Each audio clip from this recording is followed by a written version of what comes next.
할렐루야. 오늘도 주일 2부 예배에 오신 여러분 모두를 주님의 이름으로 축복합니다.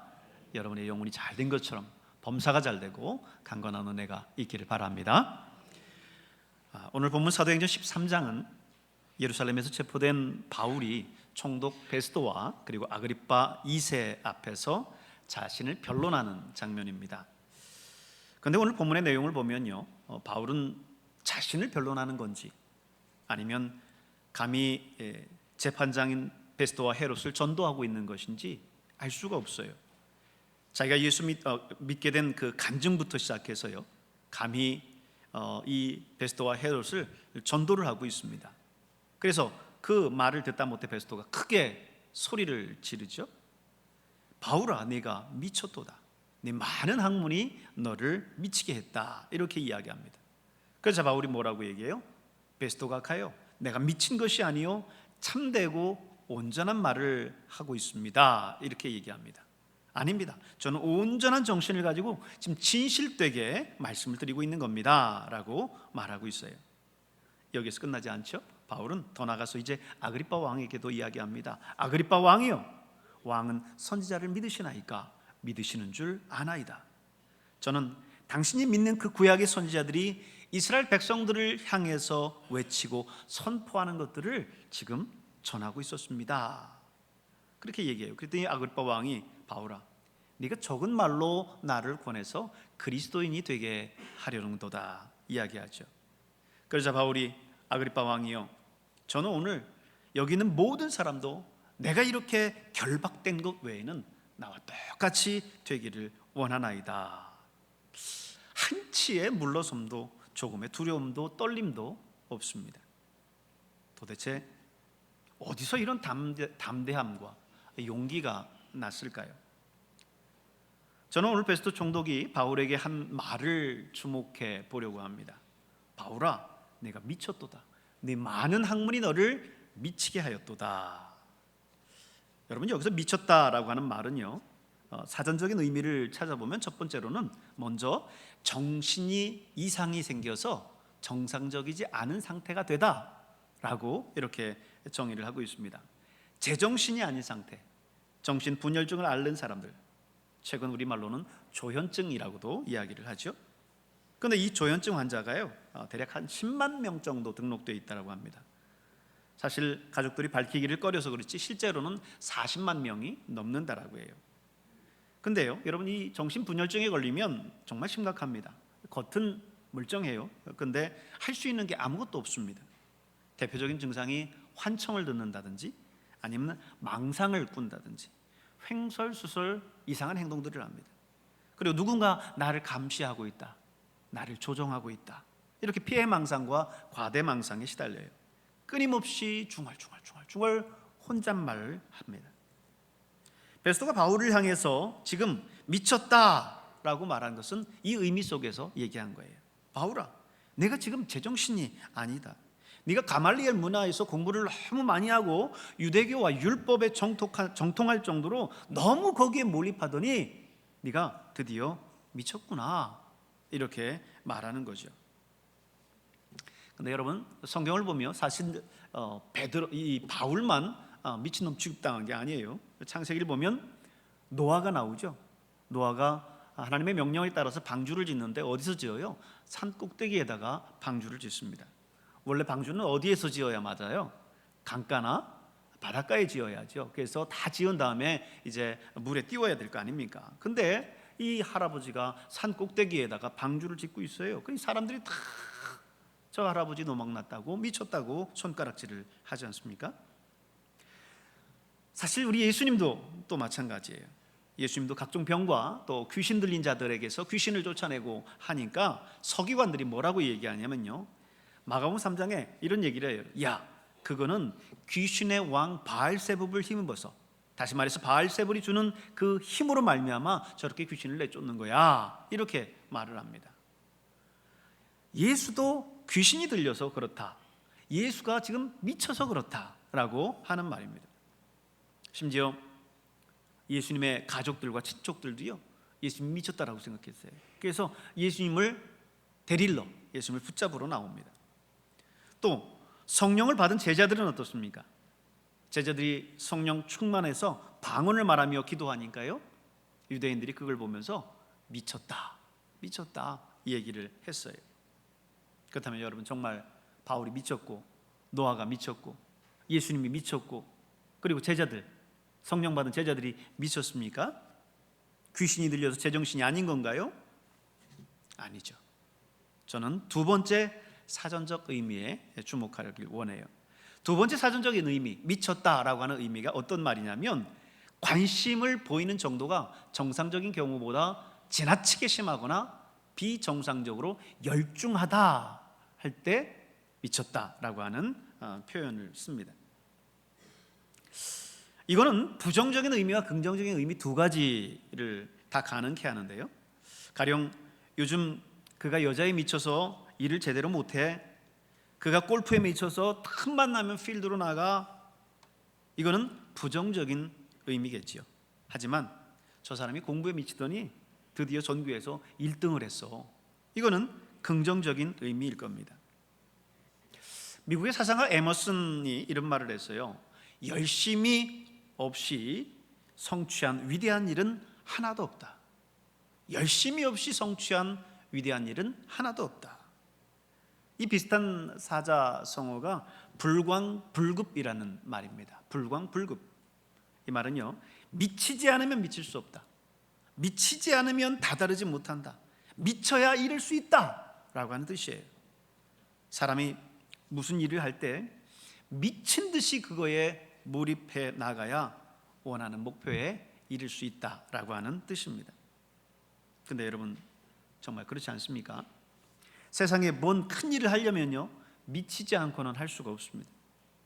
인류 역사상 무언가를 이루어 놓은 사람들을 보면 한결같이 그 일에 미친 사람들이에요. 공자는 도에 미쳤고, 소크라테스는 철학에 미쳤고, 괴테는 문학에 미쳤고, 슈바이처는 아프리카 흑인에 미쳤습니다. 아인슈타인은 연구에 미쳤고, 장기련은 인술에 미쳤고, 최현배는 한글에 미쳤고, 김구는 독립에 미쳤고, 김용기는 흙에 미친 사람이었습니다. 발명한 에디슨은 축전기를 만들기 위해서 2만 번이 넘게 실험을 거듭했습니다. 라오나르도 다빈치는 그의 걸작 최후의 만찬을 무려 10년 동안이나 그렸습니다. 그림에 너무 열중하다가 하루 종일 먹는 것조차도 잊을 때가 종종 있었다라고 이야기를 하고 있어요. 미친 거죠. 근데 이건 다른 말로 말하면요, 불타는 열정이라고 표현할 수 있습니다. 열정이라는 것은 어떤 일에 집중하고 몰입해서 그 일에 미쳤다라고 하는 뜻이에요. 이럴 때 사용하는 그 영 단어가 enthusiasm이라고 하는 말인데요, 이 말은 헬라어 엔테오스라고 해서 여기에서 나온 말입니다. 여기에 en이라고 하는 말은요, 들어간다라고 하는 의미가 있고요, 여기서 테오스라고 하는 것은 신을 의미합니다. 그러니까 무언가에 신들린 것처럼 그 일에 몰입하고 미친다라고 하는 말이 여기에 있어요. 총독 베스토의 입장에서는 바울이 이 일에 너무 열중하고 빠지다 보니까 거기에 미쳤다 이렇게 생각한 거죠. 맞습니다. 바울은 미친 사람이에요. 그러나 바울은 이 첫 번째 사전적 의미인 정신분열증이라든지 아니면 광인이라고 하는 의미가 아닙니다. 오히려 두 번째 사전적 의미인 관심을 보이는 정도가 정상적인 경우보다 지나치게 심하거나 비정상적으로 열중한다라고 하는 의미에서 미친 거예요. 예수에 미친 사람이고 복음에 미친 사람입니다.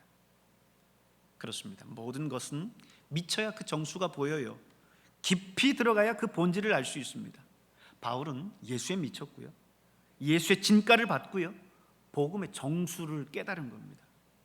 그러기에 그는 베스토와 아그리빠 왕에서 앞에서 한치의 물러섬도 없이 두 사람과 회중을 휘어잡은 거예요. 사실 오늘 본문 속에 바울의 외모는요, 지치고 연약하고 늙은 모습이에요. 그러나 그의 태도와 말은, 그런 그의 외모와는 너무나 대조적입니다. 말 한마디 잘못했다가는 목숨마저 위태로워질 수 있는데 다 담대하게 예수를 전하고 있어요. 여러분, 이렇게 미쳤다라고 하는 거는요, 알 수 없는 힘을 가지는 거예요. 미치면요, 피곤하지도 힘들지도 않습니다. 미친 사람을 본 적이 있습니까? 정상적인 사람의 힘으로는 도저히 감당할 수가 없어요. 초자연적인 힘이 나옵니다. 죽는 것도 두려워하지를 않아요. 그렇다면 이렇게 미친다는 것이 특별한 사람들에게만 있는 걸까요? 심리학자들은요, 이렇게 얘기합니다. 어차피 인간은 어느 하나에 미쳐서 산다는 거예요. 어느 하나에 미쳐서 산다는 거예요. 여러분, 정말 맞지 않아요? 사람들은 무언가 어느 하나에 다들 미쳐 삽니다. 아이들은 게임에 미쳐서 핸드폰이나 컴퓨터를 놓지 않죠. 도박에 미친 사람들은 카지노나 경륜 같은 거에 인생을 겁니다. 주식에 미친 사람들을 보십시오. 하루 종일 눈 빨개지도록 주가 그래프에서 눈을 떼지를 않습니다.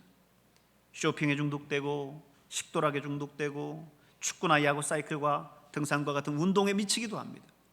술이나 도박에 미치고 명예와 권력에 미친 사람도 있습니다. 사치나 쾌락에 미친 사람도 있고 책과 이데올로기에 미친 사람들도 있습니다. 그렇습니다. 다들 미쳐 살아요. 그런데 정말 중요한 거는요, 제대로 미쳐야 된다는 거예요. 제대로 미쳐야 된다. 미국의 국무장관을 지낸 헨리 키신저는 중요한 것은 속도가 아니라 방향이다라는 위대한 말을 했습니다. 그렇습니다. 미쳐도 중요한 것에 미치고 제대로 미쳐야 된다는 거예요.